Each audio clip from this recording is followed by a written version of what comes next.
In this video, you'll learn how to create an invoice in QuickBooks Online in just a few minutes, so you can bill your clients professionally and get paid faster. First, open your browser and go to quickbooks.intuit.com. Sign in to your QuickBooks Online account. Make sure your customer list, products, and services are already set up to make the invoicing process smooth and efficient. Next, click the plus new button in the top left corner of your dashboard.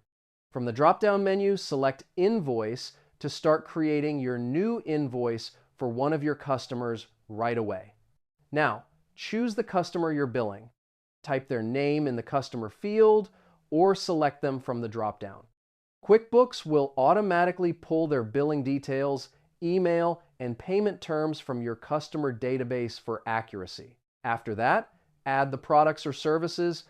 Click on the Product Service field, select the items you're billing for, then enter the quantity, rate, and tax. QuickBooks will calculate the total automatically as you build the invoice. Once everything looks correct, click Save and Send. QuickBooks will email the invoice directly to your customer with a payment link. You can also customize the invoice with your logo, brand colors, and personal message. And that's it. Your invoice is now created in QuickBooks Online, ready to get paid quickly and easily.